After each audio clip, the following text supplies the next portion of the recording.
કેમ છો મિત્રો? તો ફરી એકવાર નવા વિડીયોમાં તમારું બધાનું સ્વાગત છે। તો આપણે પહેલો ભાગ બનાવી નાખ્યો છે રાતનો, અને આ છે આપણા દિવસનો। તો વિડીયો જોવાનું ભૂલશો નહીં। આપણે રાયસી મંદિરે તમને બધા દર્શન કરાવવું, તો વિડીયો જેટલું બન્યા રહીજો। તો મિત્રો હું આવી ગયો છું અત્યારે મંદિર બાજુ, અને ભાઈ મંદિરની બહાર તમે આમ જોઈ શકતા હશો ખાલી પબ્લિક કેટલું છે, અને ભાઈ ઘણી સંખ્યામાં ભાઈ મોટી સંખ્યામાં પબ્લિક આવેલું છે। કારણ કે ગુરુ પૂર્ણિમાના દિવસે અહીંયા બગદાણામાં મિત્રો ઘણું બધું પબ્લિક આવતું હોય છે બાપાના દર્શન કરવા માટે। અને ભાઈ પબ્લિકની વાત કરવી ને તો કાંઈ એની વાત જ ન થાય, એટલું બધું પબ્લિક બગદાણામાં આવેલું છે। અને આપણે જઈએ હવે છે ને મંદિર બાજુ, તો ચાલો જઈએ ધીમે ધીમે આપણે મંદિર બાજુ। અને મંદિરની અંદર આવતા જ મિત્રો અહીંનું ડેકોરેશન જોવો તો કાંઈ પણ ઘટે નહીં એટલું ભાઈ ડેકોરેશન કર્યું છે। લાઇટિંગ ઝુમર ને એવું બધું તમામ વસ્તુ લગાડેલી છે। અને ભાઈ લાઈન જોવો તમે દર્શન કરવાની, ઠેઠ આપણે ગેટ છે ત્યાંથી ઠેઠ આપણે મંદિર સુધી દર્શન કરવા માટે જાવી, ત્યાં સુધી એટલી બધી પબ્લિકની ભીડ છે। અને ઉપર પણ મિત્રો એટલી બધું ટ્રાફિક છે એની વાત પૂછવામાં, તો આપણે છે ને ધીમે ધીમે જઈએ। ચાલો ઉપર, તમને ઉપરના પણ દર્શન કરાવવું, ઉપર પણ સરસ મજાનું ડેકોરેશન કરવામાં આવ્યું છે। તો ચાલો આપણે જઈએ ઉપર અને તમને બતાવવું ઉપર જઈને। તો મિત્રો ઉપર આપણે મંદિરની અંદર આવતા જ મિત્રો ડેકોરેશન જોવું હોય સરસ મજાનું, કાંઈ ન ઘટે એવું ફુગા છે, સરસ મજાનું ડેકોરેશન મંદિરની અંદર કરવામાં આવ્યું છે। ભાઈ જુઓ તમે સરસ મજાનું, અને પબ્લિક પણ અંદર એટલું બધું છે। અને મિત્રો ભાઈ એની વાત ન થાય એટલું પબ્લિક બગદાણાની અંદર આવેલું છે। આજે નામ કહેવાય તો લાખોમાં પબ્લિક આવેલું છે બગદાણામાં। અને ભાઈ દર્શન કરવાનો વારો આવે એમ નથી, એટલી બધી લાઈનો લાગેલી છે બધે।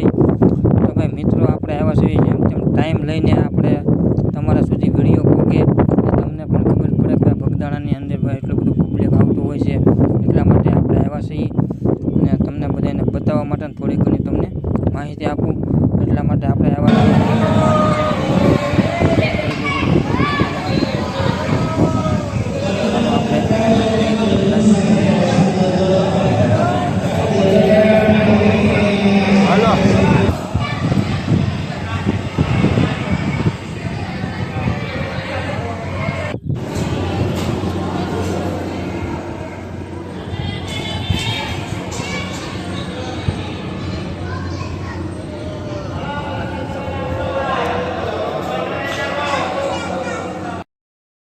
તો મિત્રો તમે ઉપરથી જુઓ તો ભાઈ સરસ મજાનું ડેકોરેશન ને પબ્લિક એકદમ ક્લિયર બતાવે છે। અને ભાઈ સરસ મજાનું આમ જોવો ડેકોરેશન તો કાંઈ પણ ઘટે નહીં એવું સરસ મજાનું ભાઈ ડેકોરેશન કર્યું છે। ને જો અહીંથી તમને કોઈ પબ્લિક ચોખ્ખું બતાવે છે, અને ભાઈ ઘણું પબ્લિક છે, અને એકદમ ફૂગા।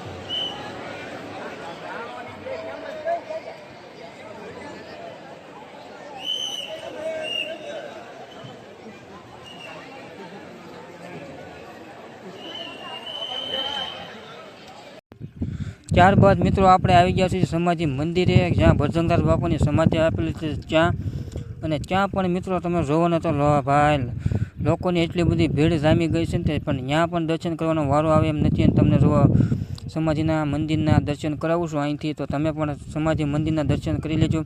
ત્યારબાદ મિત્રો આપણે જઈને તો એમ કહેવાની જાય તો આ છે મિત્રો ધ્યાન મંદિર, જ્યાં ભજનદાસ બાપા ધ્યાનમાં બેસતા, એટલા માટે આ ધ્યાન મંદિર તરીકે અહીંયા છે ને લોકો દર્શન કરવા પણ આવતા હોય છે। અને ત્યાં પણ લોકોની એટલી બધી ભીડ જામી છે, તમે જોઈ શકતા હશો ઘણી બધી માત્રામાં ભાઈ પબ્લિક બગદાણાની અંદર આવતું હોય છે બાપાના દર્શન કરવા માટે। અને ધ્યાન મંદિરે પણ એટલું બધું પબ્લિક છે, અને તમને ત્યાંના પણ દર્શન કરાવું તો તમે ત્યાં પણ દર્શન કરી લો। તો ચાલો મિત્રો આપણે ત્યાર પછી આપણે એક વાત કરીએ તો સાક્ષાત ભજનદાસ બાપા જે વડલાની અંદર દેખાય છે, લોકોની એવી માન્યતા છે કે ભજનદાસ બાપા સાક્ષાત જે આ એમનો વડ છે એમની અંદર લોકોને હાજર હજી પણ લોકોને દર્શન આપતા હોય છે એવો આ વડ છે। તો સરસ મજાના આપણે વડના પણ દર્શન કર્યું, તો આ એ વડલો છે મિત્રો કે સાક્ષાત ભજનદાસ બાપા આ વડલાની અંદર કાંઈક ને કાંઈક રૂપે કોઈ પણ શ્રદ્ધાળુ છે, કોઈ પણ ભક્તો છે જે આવતા હોય છે દર્શન કરવા માટે, એમને કોઈ પણ ચમત્કાર રૂપે બતાવતા હોય છે। તો મિત્રો જો લોકો બધા છે ભજનદાસ બાપાને આ વડની અંદર કંઈ ને કંઈ મિત્રો ગોતતા હોય છે, ક્યાંક ને ક્યાંક લોકોને બતાવી પણ જાય છે। એટલે લોકો બધા ધ્યાન ખાસ આપજો કે આ અહીંયા આવો એટલે આ વડના દર્શન કરવાનું મિત્રો કોઈ ભૂલતા નહીં।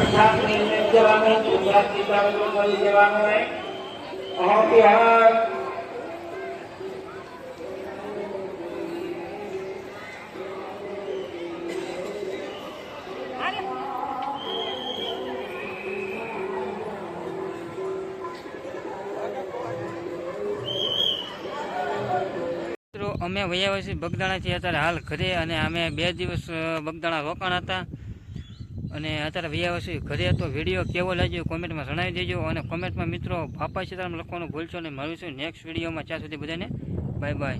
અને મિત્રો હા, હવે આપણે બને એટલું વિડીયો નાખવાની કોશિશ કરીશું, બને એટલે આપણે વહેલા થતા, કારણ કે આપણે હમણાં વિડીયો કોઈ યુટ્યુબ આખું બંધ હતું, એટલા માટે હવે આપણે ચાલુ પાછું કરી દીધું છે. તો મિત્રો હવે સબસ્ક્રાઈબર કરી નાખજો, અને મળ્યું છે નેક્સ્ટ વિડીયોમાં. ત્યાં સુધી બધાને બાય બાય.